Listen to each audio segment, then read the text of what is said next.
kinds of rules, particularly with our black boys. You don't go out after night. You don't wear the hoodies. You don't wear sunglasses. You don't do anything that somebody can project their biases and stereotypes of what the dangerous black boy is supposed to look like. Those in this room, not just black and white, but also blue.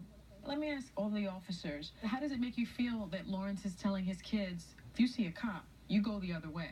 People forget the cops aren't robots, they're human beings, and behind that I bleed the same color as everybody else in this room. We're all a part of some group. So I'm a Muslim, I'm a black man, and a police officer, and I feel like even though you have greatness in all three groups, a lot of times the best of those groups and the rest of those groups get treated like the worst of those groups. How do you account for the statistics that African American men are at a 2.5 times rate of being shot by a cop or excessive force during a police encounter as opposed to a white guy? Never once did I have any officer of any race put his vest on, strap up his gun belt, put his shirt on, walk in front of the police and say, I want to go out there and kill a certain type of person today. Sergeant Joey Imperatrice is the founder of Blue Lives Matter in New York City. Former officer Andy Dwyer is a member. Andy knows firsthand what it's like to lose a loved one in the line of duty, his brother, Anthony.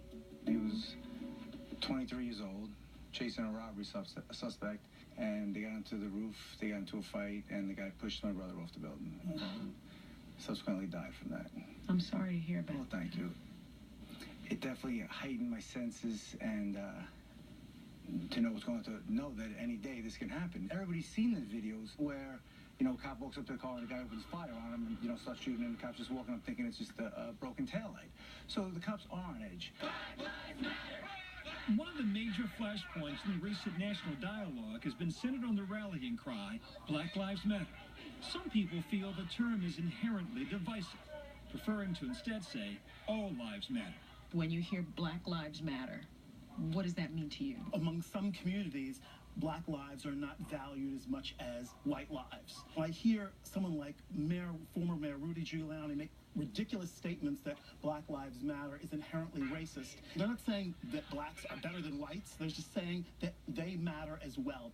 Bedford Dort says it's the unknowns he fears when it comes to interactions with police. There was an experience where I had where a police officer, I could see the fear in his eyes. And nothing